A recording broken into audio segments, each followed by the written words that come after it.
Bom dia, boa tarde, boa noite, tudo bem? Antes de tudo, quero desejar um excelente 2024 para você, cheio de saúde, realizações e, claro, a sua sonhada aprovação. Seja bem-vindo ao canal Imparável no YouTube, também ao Imparável Cast no Spotify e feliz ano novo! Hoje teremos um episódio diferente porque está aqui comigo um convidado muito especial para o nosso primeiro programa do ano. Se o ano é novo, estamos na semana de reinvenção aqui no GRAM. Também tenho o prazer de conversar com o mais novo mestre do GRAM, uma verdadeira lenda do mercado de concursos, do mundo jurídico, o promotor de justiça do Ministério Público de São Paulo, mestre em Direitos Humanos e autor de diversas obras, o professor de Direito e Processo Penal, Rogério Sanches Cunha. O professor Rogério tem mais de 20 anos de experiência na preparação de candidatos para concursos públicos e atualmente representa o MP brasileiro no Sistema Interamericano de Direitos Humanos, atuando junto à Comissão Interamericana em Washington, D.C., capital dos Estados Unidos. Filho de um bancário e de uma professora, ele morou fora do Brasil na infância e na adolescência por causa das atividades do pai. Antes de se tornar membro do MP, almejava seguir a carreira na diplomacia e, por isso, decidiu fazer o curso de Direito. Todavia, ao estagiar no Ministério Público, ele encontrou um novo rumo, se apaixonou pela área e decidiu seguir esse caminho. E hoje vamos conhecer um pouco mais da história desse querido mestre aí que é muito conhecido Brasil afora, pelas suas aulas, pelo seu carisma, pela sua didática, pelo seu conteúdo, pela sua sabedoria. Mas talvez você não conheça tanto a história, o caminho do professor Rogério, e ele vai compartilhar aqui conosco. Professor, muito obrigado e seja mais uma vez bem-vindo ao time do GRAM. Obrigado, Gabriel. Quero agradecer primeiramente a você pela confiança, dizer que muito me honra fazer parte agora da família GRAM, ao lado de tantos projetos que eu participo, conseguir acrescentar esse projeto da família GRAM, que eu costumo dizer que a aula no GRAM é mais ou menos, fazendo uma analogia, jogar no antigo Barcelona, né? Não no antigo Barcelona, quando o Barcelona representava aquele timaço. É o GRAM, esse timaço na preparação para concurso. Então, eu quero novamente agradecer sua confiança, espero honrar as expectativas que eu sei que são grandes. Desejar a você um feliz 2024 e a todos que estão assistindo e ouvindo, sejam alunos ou futuros alunos do GRAM. Você já fez um resumo aí, Gabriel, que praticamente esgotou esse Rogério por trás das cortinas. Mas vamos lá, estou à disposição para responder qualquer pergunta, curiosidade. Eu acho esse formato que você instalou um formato muito interessante, principalmente para mostrar para aqueles que estão se preparando para concurso que todos padecem dos mesmos problemas. É que alguns desistem, outros não. Professor, fiz um resumão aqui bem breve, mas tem muito assunto ainda. Acho que a gente pode começar um pouco da sua infância, da sua adolescência. Você morou em vários países, né? Seu pai viajava muito a trabalho. Como é que era isso? E como é que foi essa fase, essa etapa da sua Pois é. trajetória? Meu pai era bancário, meu pai era funcionário de carreira do antigo Banco do Estado de São Paulo, o Banespa, que acabou se transformando no maior banco brasileiro, inclusive superando o Banco do Brasil à época. E meu pai, funcionário de carreira, ele foi convidado a inaugurar, a trabalhar até a inauguração da agência do banco na Holanda, em Amsterdã. Então, nós mudamos do Brasil para a Holanda em 1978. Eu tinha 6 anos, 5 para 6 anos. Ficamos na Holanda até 1983. E aí, em 1983, lembro muito bem das datas, porque em 1982 o Brasil perdeu da Itália na Copa do Mundo. Aquilo foi um marco para mim. Eu lembro que no ano seguinte, uma nova missão para o meu pai, agora em Portugal, trabalhar até inaugurar a agência em Lisboa. Aí moramos em Portugal até 89, foi quando eu retornei ao Brasil, a minha família, depois de 10 anos, 11 anos, retornou ao Brasil. Aí eu já vim para o Brasil no primeiro colegial, antigo colegial, hoje ensino médio. E, bom, aí comecei meus estudos no Brasil, como você disse, mirando a diplomacia. Por quê? Porque como eu morei 11 anos fora, eu me enxergava morando fora do Brasil quando adulto. Então, a maneira de eu conseguir voltar a morar fora do Brasil, essa maneira me parecia mais fácil, fazia muito sentido ir para a área da diplomacia. Prestei o vestibular de Direito e comecei a fazer o Direito exatamente pensando na diplomacia para, repito, poder voltar a morar fora do país. Você era bom aluno? Foi bom aluno no ensino médio, nesse início de faculdade? Como todo mundo, tinha matérias que eu adorava e por gostar da matéria, talvez eu encontrava mais facilidades, tinha mais prazer no estudo. Agora, outras nem tanto. Isso também me ajudou muito a escolher a área de humanas. Então, independentemente do que eu fosse exercer no futuro, tinha que estar ligado a esse mosaico da área de humanas. Não gostava de exatas, não gosto de exatas, não gosto de biológicas. Eu tenho um irmão gêmeo que é dentista, então você vê gêmeos, mas alguma coisa ali não bateu. Ele foi para biológicas, eu fiquei com humanas. Mas não era um aluno excepcional. Não era um aluno excepcional exatamente por querer me dedicar mais àquilo que eu gostava e não me dedicava àquilo que não me atraía. Aí você começou o curso de Direito e logo depois foi fazer um estágio no Ministério Público de São Paulo. Como é que foi essa escolha? Essa observação tua é interessante porque isso acaba servindo para todos que entram na faculdade de Direito. Você entra na faculdade de Direito e você, no primeiro ano, você tem pouco contatos com matérias em que você se sente um operador do direito, ou alguém se preparando para ser um operador do direito, principalmente naquela época, numa universidade católica. Então, eu tinha direito penal. Tirando o direito penal, eu tinha sociologia, ciência política, economia, antropologia, lógica.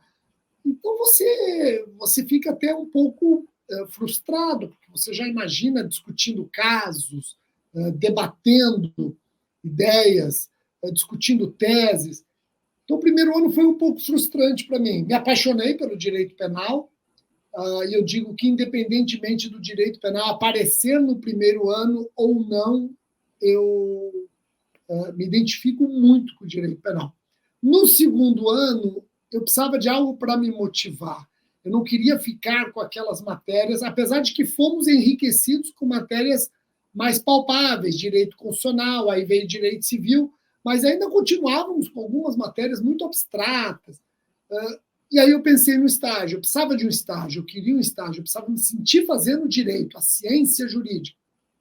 E foi com esse espírito que eu consegui um estágio extraoficial, uma promotoria criminal de Campinas. O que te fez se apaixonar pelo direito penal? O pessoal diz que o direito penal é bonito na teoria e muito feio na prática, né? Eu não acho. Eu acho que o direito penal é muito bonito na teoria e na prática. Principalmente quando eu penso na prática do lado do Ministério Público. Talvez eu não fosse ter tanto prazer quanto eu tenho se eu tivesse do outro lado, porque eu não saberia, talvez seja uma falha minha, eu não saberia trabalhar a versão de alguém que não raras vezes apresenta aquela versão, sabendo eu que não condiz com a realidade. Acho uma tarefa belíssima. Quem tem esse dom, quem sabe exercer a advocacia, quem sabe exercer essa defesa de um assistido, no caso, defensor público, acho isso bem. Eu não conseguiria. Então, eu, do lado do Ministério Público, eu me realizo muito, porque, como promotor de justiça, se eu estou convencido da culpa, eu peço a condenação. Se eu não estou convencido da culpa, eu peço a absolvição. Então, esse lado que permite o Ministério Público agir conforme a sua consciência, não estando preso à versão de A ou B, quase que um magistrado em pé, isso me cativa bastante. Então, eu gosto do direito penal, em resumo, Gabriel, na teoria e na prática. E eu uso muito da teoria no meu dia a dia como promotor de justiça, que é algo que acaba me alimentando. Né? E aí você foi fazer o estágio e, ao fazer o estágio, percebeu que queria ser promotor, percebeu que queria seguir a carreira ou demorou um pouco mais para chegar a essa conclusão? Tem um detalhe aí no meio do caminho, Gabriel, se você me permite, que eu fui convidado a fazer um estágio com promotor de justiça aqui de São Paulo, hoje procurador de justiça, hoje, inclusive, ele é conselheiro do Conselho Superior do Ministério Público de São Paulo. Eu fui convidado, era um estágio extraoficial, porque naquela época não havia concurso para estagiário. O promotor convidava alguém e esse estágio era extraoficial, inclusive não remunerado. 2 meses depois que eu comecei a fazer o estágio, me apaixonei pelo dia a dia do operador do direito, promotor de justiça, saiu um ato do procurador-geral dizendo: a partir de agora só se admite estágio oficial mediante ingresso em concurso público. E aquilo me desesperou, porque eu estava no 2º ano. E quem estava no 2º ano estava autorizado a prestar desde que tomasse posse estando no 3º ano. Mas comigo iam concorrer colegas que estavam no 3º e no 4º ano. Aí eu fiquei muito preocupado, porque Campinas tinha poucas vagas. Eu falei, meu Deus, será que eu vou conseguir passar nesse estágio? Porque agora eu só vou poder fazer estágio no Ministério Público. Uma carreira que eu me apaixonei mediante prova de concurso. E consegui passar. Consegui passar bem colocado, tanto que eu escolhi Campinas. Não fiz estágio com o promotor que eu fazia, fiz estágio com outro promotor, também na área criminal, mas ali eu fiquei até praticamente me formar. Pouco antes de me formar, pouco antes do 5º ano, é que eu deixei o estágio já para estudar para concurso público, mirando única e exclusivamente em concursos de MP dos estados. Como é que foi essa fase de preparação para concurso? Você começou antes mesmo de formar da faculdade? Pois é, eu digo que se você escolhe o estágio na área que você pretende atuar depois de formado, o estágio, o seu dia a dia já é um estudo.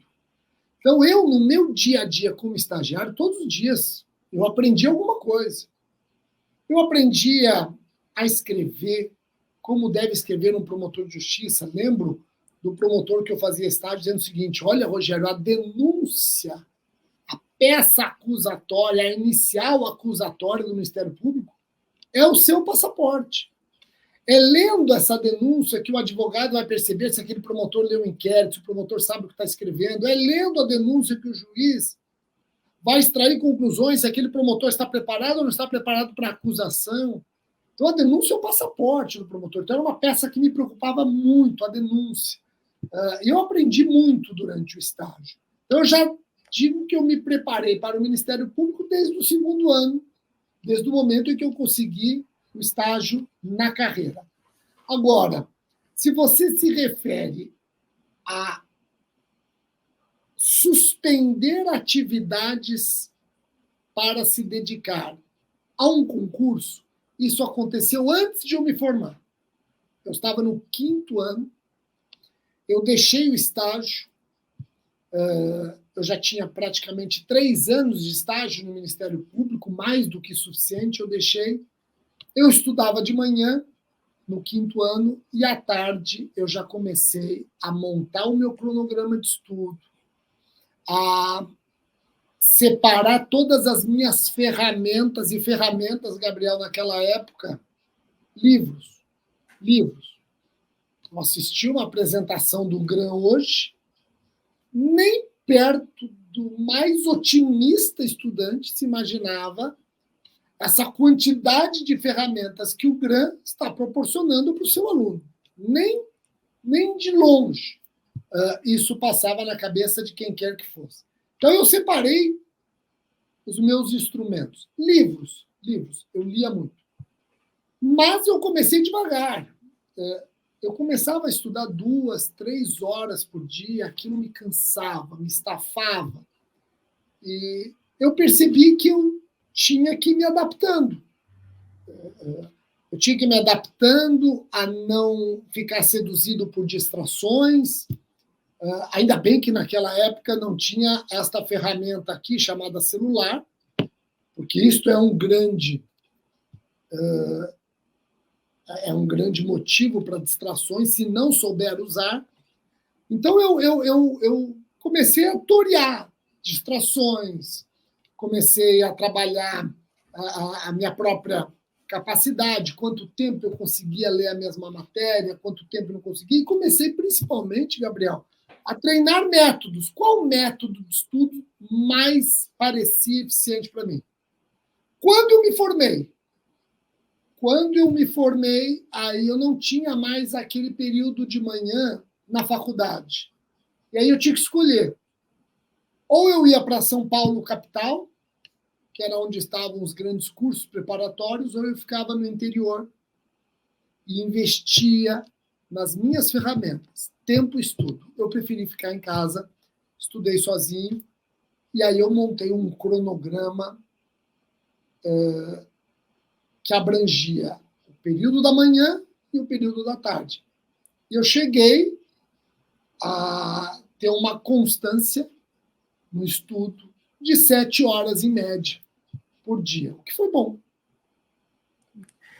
Você chegou a morar na casa da sua avó para ter menos distrações ainda, não foi isso?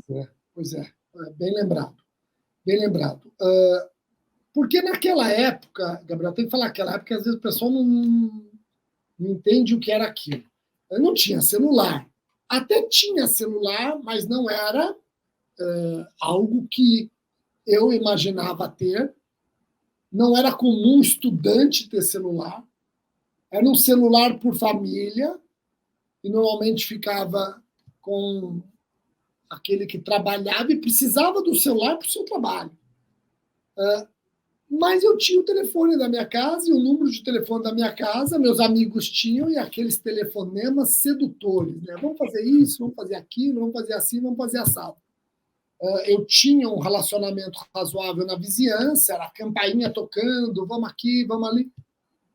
Foi quando eu decidi estudar na casa dos meus avós. Eles moravam não muito longe, moravam perto de casa. Eu transferi o meu escritório para estudar na casa dos meus avós, e lá eu chegava às 7h30, 15 para as 8 da manhã, e saía às 6 horas da tarde. Se você somar, dá perto de 11, 12 horas, mas não me dedicava o tempo todo estudando. Eu estudava normalmente das 8 às 11h45, almoçava, conversava um pouco com eles.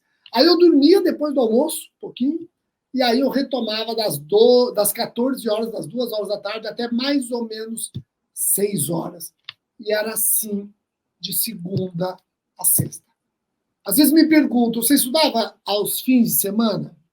Muito difícil. Conforme eu fui avançando nas etapas do concurso, eu acrescentava hora um sábado, hora um domingo. Mas eu prezava muito, Gabriel, também o descanso. A nossa cabeça não é computador, a nossa cabeça precisa de descanso. De 15 em 15 dias é que eu usava o domingo para trabalhar questões de concurso. Eu introduzi no meu dia a dia de estudo, na minha jornada de estudo, resolver provas anteriores para compreender como que as matérias eram exploradas, como se identificava a famosa pegadinha, etc. Então, basicamente era isso. Quando é que você fez sua primeira prova de concurso? Eu só poderia prestar concurso, naquela época não precisava ter 3 anos de atividade jurídica. Por um lado, isso é bom, Gabriel, porque você se formava, colava grau e você já podia prestar. Por outro lado, não era tão bom porque o número de inscritos era estratosférico. Então, por exemplo, o MP de São Paulo, a gente tinha em média 18 a 20 mil inscritos, para 50 vagas, para 70 vagas.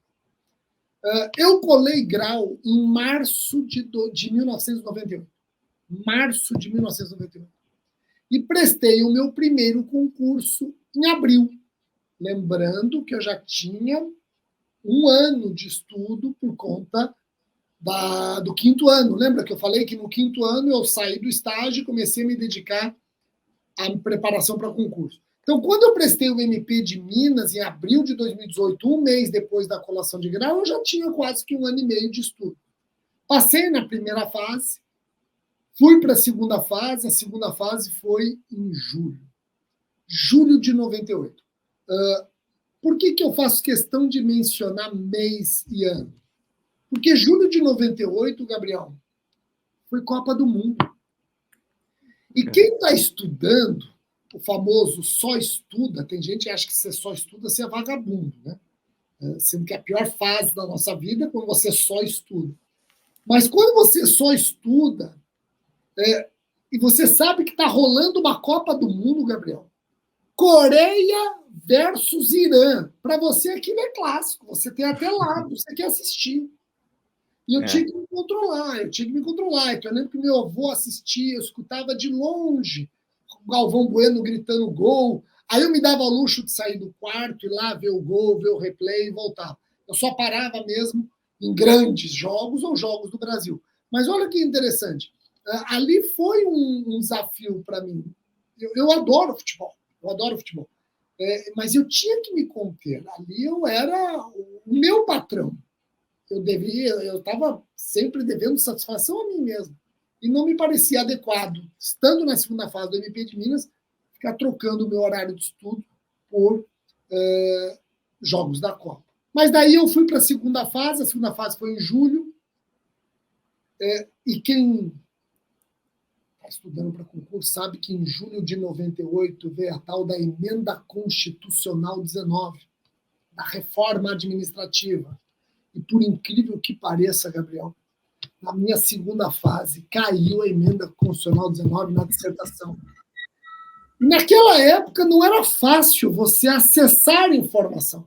Você, para ter um livro atualizado, você tinha que aguardar o começo do ano seguinte. Não tinha site comentando. Aliás, você não tinha nem acesso ao texto da emenda. Você tinha que esperar algumas editoras que tinham códigos publicarem um suplemento, alguma coisa assim, para você conseguir na livraria e pedir para tirar xerox.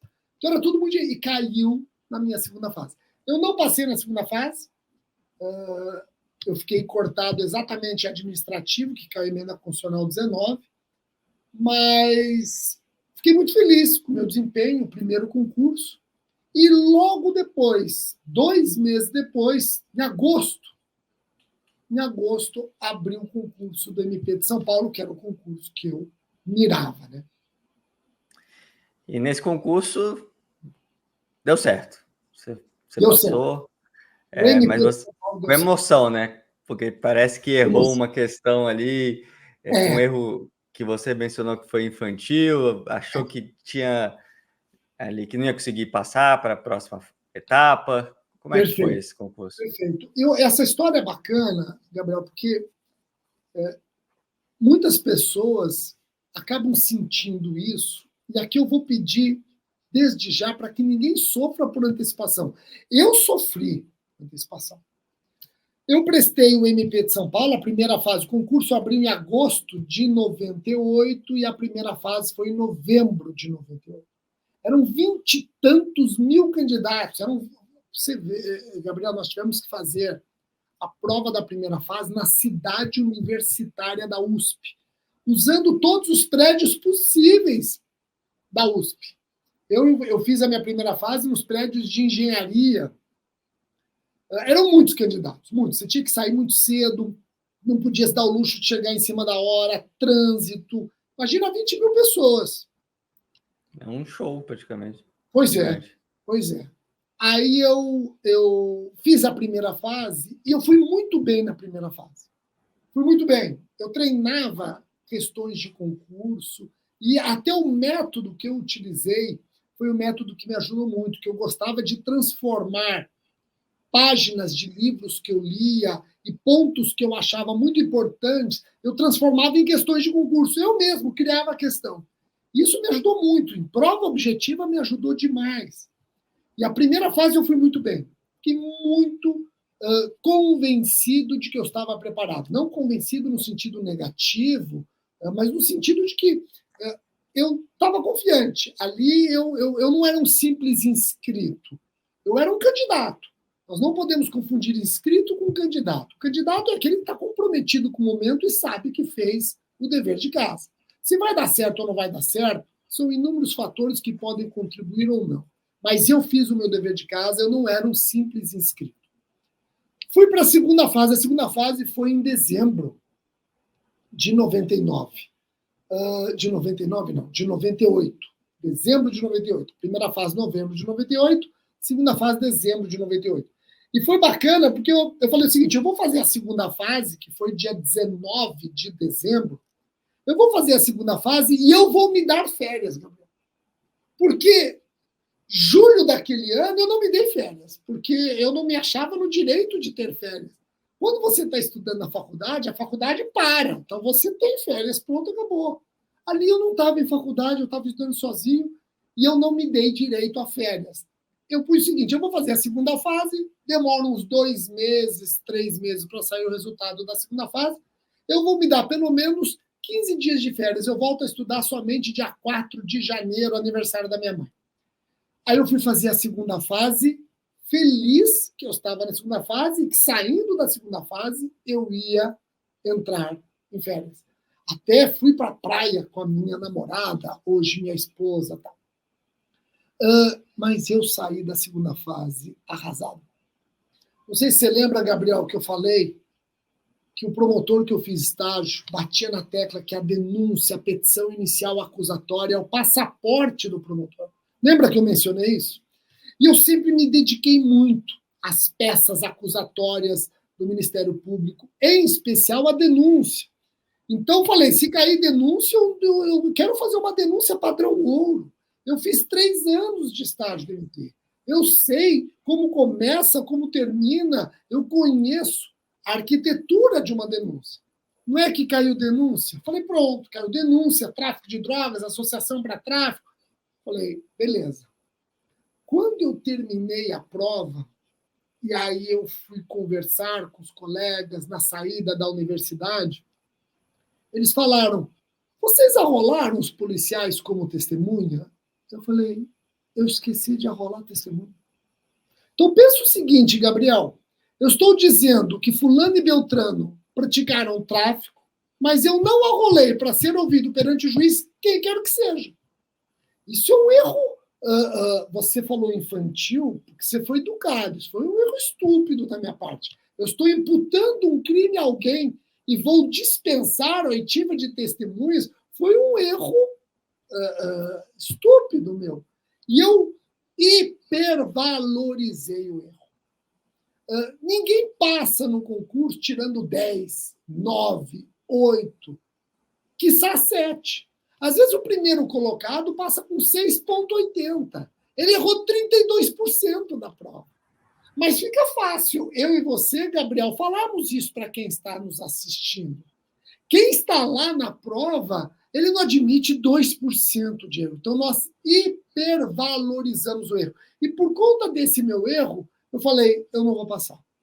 E aí eu viajei com a minha namorada, hoje esposa, para a praia, e ela mesmo disse que eu estava insuportável. Eu acho que eu deveria estar insuportável mesmo. Porque aquilo martelava na minha cabeça. Poxa, eu não vou passar no MP de São Paulo, vai abrir concurso daqui 1, 2 anos, porque eu esqueci de arrolar testemunha, eu hipervalorizei o erro. E eu acreditava efetivamente que eu não ia passar, tanto é que dia 4 de janeiro eu retomei os estudos na casa da minha avó, na casa do meu avô, dos meus avós, e eu já comecei a estudar como se eu estivesse estudando para fazer novamente uma prova objetiva. Você começou a dar aula para concursos enquanto se preparava ainda para as provas. Tanto que você teve que combinar com o curso preparatório local, que você não diria que está se preparando para concurso. Perfeito. E como é que foi essa conciliação de início de trajetória como professor e já depois a surpresa que você passou na prova subjetiva, né? E que avançaria para a etapa oral? Perfeito. Eu comecei a dar aula antes mesmo da primeira fase. Eu comecei a dar aula em março, logo depois que eu colei grau, março de 98. Antes até de prestar o MP de Minas e tal. Então, quando eu prestei o MP de São Paulo, eu estava dando aula de penal num pequeno curso preparatório para concurso que tinha na minha cidade.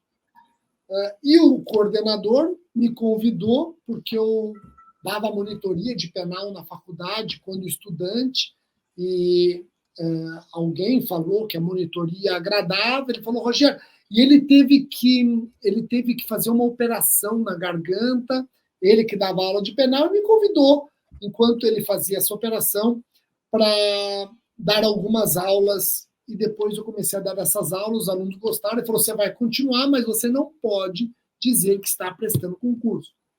E ali, sabe o que foi bacana, Gabriel? Eu já tinha percebido quando eu dava monitoria na faculdade, tudo aquilo que você ensina, você não esquece mais.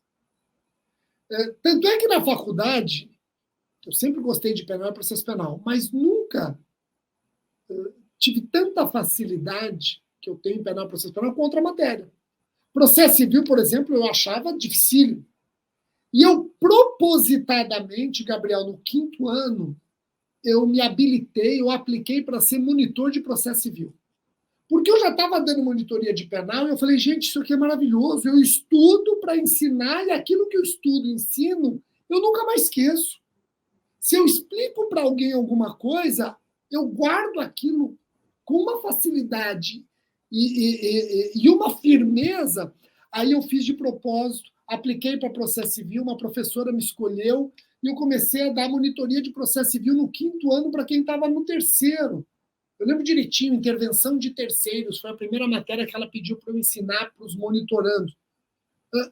E quando veio esse convite para dar aula num curso preparatório, mesmo eu estando me preparando para concurso, eu aceitei e nem me preocupei com o que pagavam, porque pagavam pouco. Mas eu falei, é isso que eu preciso. Eu preciso continuar estudando, ensinando, porque aquilo que eu ensino eu nunca mais esqueço. No fim das contas, você passou na etapa subjetiva, depois na prova oral, ficou em 5º lugar no concurso e assumiu aí no ano seguinte, se não me engano, foi em 1999. Eu tomei posse, a minha fase oral. A segunda fase foi em dezembro de 1999, o resultado saiu em fevereiro de... Não, desculpe. A segunda fase foi em dezembro de 98, o resultado saiu em fevereiro de 99, minha fase oral foi em março de 99 e eu tomei posse dia 15 de junho de 1999. Quantos anos você tinha? 25 anos. Você era um dos mais novos ali. Um dos mais novos, mas tinha gente com 24, tinha gente com 23, poucos, mas tinha muita gente com 29, 30, 35. Tinha até uma promotora que passou com 42 anos, é importante falar isso, porque algumas pessoas me mandam mensagem, eu tenho 40 anos, eu tenho 45 anos, eu estou muito velho? Não. Aliás, tem sido cada vez mais frequente o aprovado ser mais velho do que antigamente. A gente percebe as bancas valorizando a experiência. Qual foi o desafio, assim, primeira sensação de tomar posse como promotor de justiça, o cargo que você almejava no estado que você queria, né? Porque eu acho que você estava disposto a fazer provas em outros estados, mas acabou que deu certo, que foi logo em São Paulo. E como é que foi esse início tão jovem, promotor de justiça, tanta responsabilidade. Como é que você encarava isso? Eu tomei posse dia 15 de junho. Aí em São Paulo nós ficamos 30 dias na Escola Superior do Ministério Público, adquirindo uma bagagem para você ir a campo. E eu imaginava, Gabriel, que por ter 3 anos de estágio no MP, aquela escola ia ser redundante para mim. Mas eu fiz 3 anos de estágio só no crime. Quando eu cheguei na Escola Superior do MP, eu vi atividades envolvendo família, sucessões, meio ambiente, pessoa idosa, pessoa com deficiência, direitos humanos, etc. Eu falei, não sei nada. A atividade prática é muito maior do que eu imaginava. Então, isso me deu calafrios, eu fiquei muito inseguro. E aí, depois de 30 dias de frequência na escola superior, você é designado para uma comarca como promotor substituto e eu fui para Peruíbe, que é litoral do estado de São Paulo. E eu lembro direitinho o primeiro dia. Então, já que você está falando desafios, etc., eu lembro o primeiro dia. Eu cheguei na comarca cedo, cheguei na minha sala, um mundo de processos, e eu começava a pegar os processos e falava, esse aqui eu não sei fazer, esse aqui eu não sei fazer, esse aqui eu não sei fazer. Aquilo me deu uma aflição que meio-dia eu não tinha feito um processo e eu fui almoçar. Cheguei num restaurante no litoral, julho de 99, até o garçom falou, pois não, doutor, mas será que ele está me reconhecendo? Aí que eu pensei, né? Litoral de terno e gravata, ou você é um pastor ou você é um promotor. Você concorda? Não tem outra pessoa de terno e gravata no litoral em julho. E aí eu sentei naquele almoço e eu fiquei me questionando. Falei, nossa, essa sociedade aqui de Peruíbe está dependendo de mim. Mal sabem eles que eu estou muito inseguro. Mas daí foi bacana. Era eu e um outro promotor, um promotor mais experiente, e ele me ajudou demais. E ali eu fui vendo que tudo fazia parte do processo. Aquela ignorância inicial fazia parte do processo. E sempre que eu recebo um promotor substituto em comarcas que eu estou, eu busco fazer com ele exatamente o que aquele promotor fez comigo. Calmar e, no máximo possível, tranquilizá-lo e ajudá-lo no que puder. Depois você seguiu dando aulas, um tempo depois começou a escrever, começou a dar palestras, começou a ter outras atividades ligadas sempre à educação, à transmissão do conhecimento. E o que te incentiva, te inspira a também fazer essas atividades, que eu imagino que não é nada fácil conciliar isso com a sua agenda tão concorrida e atuante, né? Você se destaca no Ministério Público de São Paulo, se destaca como promotor, representa ali o Ministério Público nos Estados Unidos, o Ministério Público de São Paulo. O que te incentiva a buscar transmitir esse conhecimento diariamente? Gabriel, eu não parei de estudar. Eu percebi que quando você faz direito, você já escolheu sua profissão. Você é um estudante. Você tem que ser estudante o resto da vida. Se você passar num concurso e parar de estudar, você vai dar 10 passos para trás. Então você não vai ser um promotor de justiça, você vai ser um servidor público. Você não vai ser um juiz.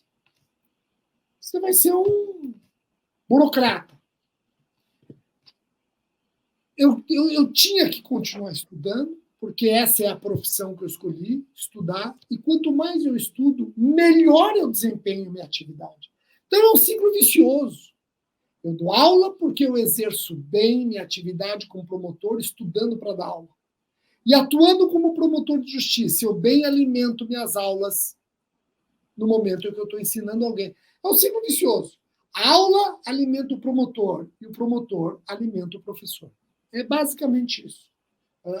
Eu me sinto muito bem como promotor e seguro porque eu dou aula e estudo diariamente. Eu me sinto bem dando aula. Estou confiante com aquilo que eu estou passando para aqueles que depositam a esperança naquela minha matéria. Porque eu, como promotor de justiça, eu sei o que eu estou falando. Então, uma coisa alimenta a outra. É o que eu te disse no comecinho do nosso bate-papo. O direito penal não é só bonito na teoria. É na teoria e na prática. Você gosta da teoria, aplica na prática. Você gosta da prática, alimenta com a teoria. É o que eu faço. Então, eu consigo trabalhar esses dois campos, não somente porque esses dois campos me dão prazer, mas porque um depende do outro. Professor Rogério, você passou em um concurso disputadíssimo, concorrido, difícil, muito jovem, se destaca aí com uma carreira notável na área jurídica, muito respeitado Brasil afora. E às vezes quem está nos acompanhando hoje pode pensar que Rogério é um gênio, Rogério é muito distante do que eu estou, ou do nível que eu estou hoje. Rogério não é um parâmetro para mim, né? Que estou começando, não sei ainda como estudar, não sei ainda se vou conseguir, tenho as minhas inseguranças aqui, fui reprovado várias e várias vezes, estou há muitos anos estudando. Qual conselho você daria para essa pessoa para mostrar que ela também pode, né? No tempo dela, no tempo que for adequado para ela e no formato que ela descobrir ao longo do tempo? Duas coisas, Gabriel. Se alguém assiste esse nosso bate-papo e imagina que o Rogério é um gênio, é porque não prestou atenção no que nós falamos. É só essa pessoa perguntar e responder para ela mesma o seguinte: se você estivesse fazendo uma denúncia, você esqueceria de colocar o rol de testemunhas? Claro que não, eu esqueci. Erro que você falou infantil, eu falei estúpido. Erramos sim. Agora, o segundo ponto é muito importante, e você menciona o segundo ponto com a experiência que você tem na administração do GRAM. Cada um tem o seu tempo, respeita o seu tempo. Não queira se comparar a A, B ou C. Cada um tem o seu tempo. Tem provas que acabaram avaliando mais determinado ramo que você tem dificuldade e fulano tem facilidade. Na prova seguinte, a banca pode inverter e esse passa a ser o seu concurso. Cada um tem o seu tempo. A jornada de concurso, Gabriel, é uma jornada repleta de nãos, até que um sim encerra essa peregrinação. Então você não pode ter medo de um não. O não faz parte. Não só um não faz parte, uma sequência de não. Até que o sim vai coroar a sua trajetória. E você vai lembrar muito do sim, mas nunca esqueça dos nãos. Porque são esses nãos que você chama de fracasso. Eu não chamo de fracasso. Eu chamo de sinal para o sucesso. Tá aqui, ó. Esse é o sinal. Está dizendo que a porta que você bate não vai abrir dessa forma. Ou a porta que você bate não é a porta correta. Você não pode deixar de interpretar o não. E isso faz parte do processo. Alguém falou não, uma primeira fase te falou não, uma segunda fase te falou não, uma fase oral te falou não. Você não só levanta a cabeça, mas interpreta por que eu ouvi um não. Ao interpretar, aquilo vai deitar luzes no teu caminho. Ele vai falar, escuta, você não é um fracassado. Eu só estou te mostrando o que você errou para você não errar novamente. Entendeu o que você errou? Entendeu o que você não pode repetir? Bola para frente. E olha, é capaz de você cometer outros erros. E ele vai te corrigir novamente. Outros erros, ele vai te corrigir novamente. Até o momento em que você não tem mais onde errar. Aí vem o sim. Mas não se esqueça da série de nãos. Esses nãos aí, olha, que te lapidaram. Professor Rogério, muito obrigado pela conversa, pelo seu tempo, Muito obrigado pela parceria aqui no GRAN. Estamos muito felizes aí de poder contar com todo o seu conhecimento, seu talento, a sua capacidade de ensinar aqui no GRAN. E animados para este novo ano e para esse novo tempo, juntos aí com o grande professor Rogério Sanches. Muito obrigado. Eu que agradeço novamente o convite, agradeço a você, agradeço o Rodrigo, agradeço o Érico, agradeço também todos os professores e professoras do GRAN que me mandaram mensagens, a recepção não poderia ter sido melhor, e os alunos, que, como eu disse, criam uma expectativa, e eu espero poder honrar essa expectativa. Animado eu estou, pronto eu estou, vamos aguardar, então, o resultado muito em breve.